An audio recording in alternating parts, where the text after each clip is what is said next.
모든 것이 제가 감당하기엔 너무 벅차기만 합니다. 취업을 하든 창업을 하든 다이어트, 운동, 하다못해 방 청소하는 것까지 남들은 쉽게 잘도 하는 그 모든 일이 제게는 엄두가 나지 않습니다. 가만히 생각해보면 저는 엄두가 안 난다는 이 말을 입에 달고 사는 것 같습니다. 방을 치워야 하는데 엄두가 안 나. 그 사람한테 전화해야 하는데 엄두가 안 나. 이번 달은 그 일을 진짜 해야 하는데 엄두가 안 나. 그래서 꼭 해야 하지만 아예 시작조차 못하고 있는 일들이 수두룩합니다. 저는 왜 모든 일에 엄두를 내지 못하는 걸까요? 우리는 이렇게 뭔가 하고 싶은데 엄두가 안 나서 못할 때가 있습니다. 집 정리를 해야 하는데 도무지 엄두가 안 나서, 창업이든 부업이든 시작해야 하는데 엄두가 안 나서, 운동하러 나가야 하는데 이 궂은 날 집을 나서는 게 엄두가 안 나서. 여러분, 이 엄두라는 말은 한자어 염두에서 나온 말이라고 합니다. 생각할 염과 머리 둘을 써서 생각의 첫머리라는 의미를 가지고 있죠. 그래서 엄두를 못 낸다라는 말은 어떤 일을 실천하기는커녕 해볼 생각조차 하기 어렵다는 의미로 사용됩니다. 그런데 왜 엄두가 나지 않을까요? 그 이유는 하고자 하는 일이 너무 어려워 제대로 할 수 없을 것이라고 지레짐작하기 때문입니다. 그래서 많은 이들이 시도하기 전에 꿈을 포기하는 거죠. 하지만 소수의 성공한 사람들은 다릅니다. 그들은 아무리 어려운 일에서도 쉽게 할 수 있는 작은 일을 찾아냅니다. 그래서 실패한 사람들이 엄두도 내지 못했던 큰 일까지 해내는 거죠. 책 실행이 답이다를 보면 어느 70대 할머니의 이야기가 나옵니다. 70대의 나이에 걸어서 아메리카 대륙을 횡단한 할머니가 인터뷰에서 이런 말을 했습니다. 처음부터 대륙을 횡단할 생각은 전혀 없었어요. 생각해보면 그랬기 때문에 그 일을 해낼 수 있었던 것 같아요. 어느 날 이 할머니는 손자로부터 운동화 한 켤레를 선물 받았습니다. 기쁜 마음으로 그 운동화를 신고 다른 주에 사는 친구를 만나러 갔죠.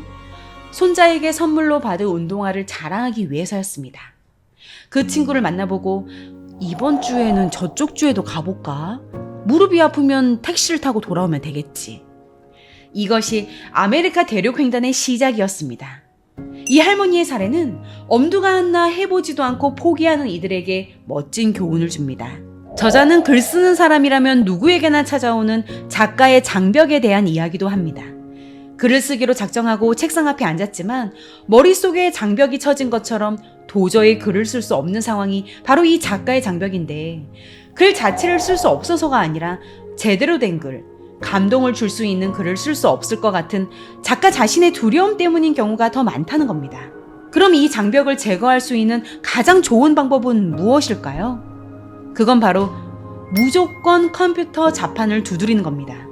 말도 안 되는 문장이 적힐 수도 있지만 죽이 되던 밥이 되던 그저 생각나는 대로 옮기다 보면 언젠가 자연스럽게 정말 쓰고 싶은 것을 쓸 수 있게 되기 때문이죠. 저자는 우리들 역시 이 작가들처럼 어떤 장벽에 막혀서 쓰고 싶은 삶과 인생을 한 줄도 쓰지 못하는 경우가 있다고 말합니다.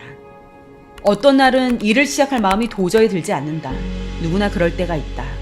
어떤 일을 아무래도 못할 것 같은 생각이 들면 우선 진짜 작게 시작하고 엉망으로 해도 좋다고 생각하자. 하지 못할 핑계만 찾지 말고 해야 할 이유를 찾아 그 일과 관련된 쉽고 작은 일 하나를 당장 시작하자. 신기하게도 일단 시작만 하면 그 다음부터는 수월하게 풀리는 경우가 많다. 해야 할 일을 미루고 있는 사람들, 그들은 이렇게 중얼거린다.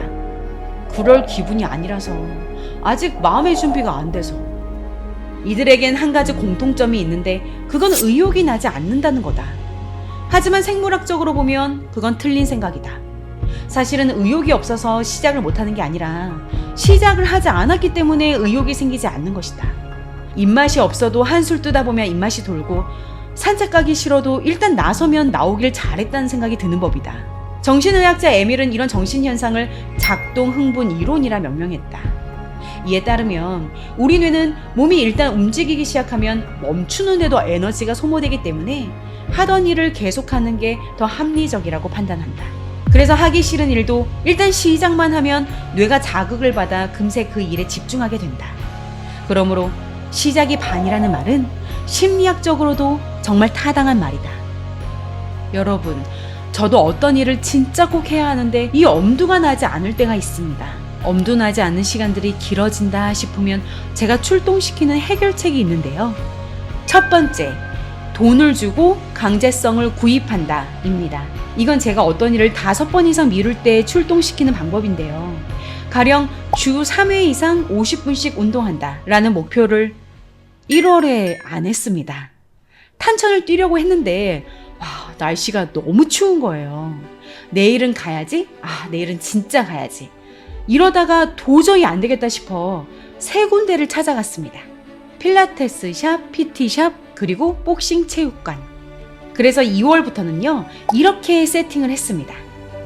중요한 건 1월 말에 상담을 하러 가서 그냥 미리 돈을 내놨다는 겁니다. 여러분, 돈을 내면 빼박입니다. 무조건 화수금은 저는 운동을 하게 되는 거죠. 가기 싫고 날이 추워도 뭐 어쩌나요. 이미 돈을 내고 약속을 했으니 가는 겁니다. 여러분 이런 경험이 있을 겁니다. 어떤 나라에 여행을 가고 싶다. 그런데 시간도 없고 뭐 여력도 좀 안 되는 것 같고 이리저리 망설이다. 모르겠다. 우선 비행기표를 사자.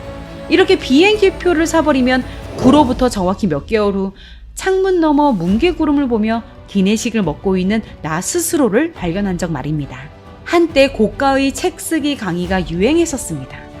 1,000만 원 이상이나 하는 강의들도 있어서 뭐 사기다 뭐다 말들이 많았지만 그때 그 수업을 들은 분들은 양서든 악서든 진짜로 책을 낸 분들이 많다고 합니다. 엄청난 강의료를 냈기 때문에 반드시 실행에 옮겨야 한다는 스스로의 엄청난 강제성을 구매하게 된 거죠. 본전은 뽑아야 해 라는 이런 강박증이 결국 자신을 강력하게 채찍질한 겁니다. 저는 영상 편집 배우기라는 목표를 벌써 3년째 이루지 못하고 있습니다. 우리 편집자님도 이미 기존의 업무들로 바쁘고 그래서 타린 같은 플랫폼에서 영상 편집 개인 수업 선생님을 찾고 신청해달라고 부탁드렸습니다. 강제성 구입이라는 치트키를 출동시켰으니 아마 3번째 채널은 제가 직접 편집한 영상들을 올릴 수 있게 되지 않을까요? 2번째는 if then 기법입니다. 우리는 어떤 일을 하려다가도 그날 예상치 못한 돌발 상황을 만나게 되면 그 일을 완수하지 못합니다. 이 영상을 찍는 오늘, 저도 오전 11시 필라테스를 하러 나가는 길에 우리 팀원 중 한 명이 갑자기 아파서 급히 병원에 동행을 하게 되었습니다. 다행히 치료 후 팀원은 나아진 상태로 바로 집으로 갈 수 있었죠. 그리고 제가 운동을 못 간 것도 괜찮습니다. 만약 어떠한 상황 때문에 필라테스를 못 가게 되면 오후 6시에 자유수영을 간다 라는 시뮬레이션을 미리 해두었기 때문이죠. 만약 수영장이 공사로 인해서 그것도 안 된다면 퇴근 후 밤에 아파트 15층까지 2번 계단을 오르내리자. 이렇게 if된 다음 한 번 더 if된 전략까지 세워두었습니다. 사무실에서 영상 녹음을 하는 날, 건물 공사로 소음이 있다? 그러면 마이크를 들고 집으로 가서 드레스룸에서 해야지. 책 한 꼭지를 써야 하는데 아이가 갑자기 감기에 걸려서 아프다? 그럼 간호를 하고 밤에 모두가 다 잠에 들면 식탁에서 써야지. 이렇게 만약 이러한 일이 생기면 그땐 이렇게 해야지 라는 if된 전략을 미리 세워두어 어떠한 장애물이나 돌발 상황이 벌어져도 결국 해낼 수 있도록 마음속에 세팅을 미리 해두는 거죠. 그래서 저는 유튜브 원고를 새벽 1시에 다시 사무실에 출근해서 작성할 때가 많습니다. 온라인 브랜드 사업과 학원 4개 지점을 운영하다 보면 사실 매일이 돌발 상황의 연속입니다. 그럼 늦은 밤이라도 나와서 원고를 쓰자 라는 if된 기법이 출동하는 거죠. 중요한 건 돌발 상황이 벌어지면 이건 내 탓이 아니야. 어쩔 수 없는 상황 때문이야. 이렇게 내심 반가운 핑계가 되어서는 안 된다는 겁니다. 우리는 누군가에게 검사를 받기 위해 혹은 잘 보이기 위해 해야 할 일을 하는 게 아니라 진짜 내 인생을 자유와 행복으로 데리고 가기 위해 해야 하는 거니까요. 여러분, 모든 위대한 일은 터무니없을 정도로 작은 일에서부터 시작한다. 이 말을 꼭 기억해 주시기 바랍니다.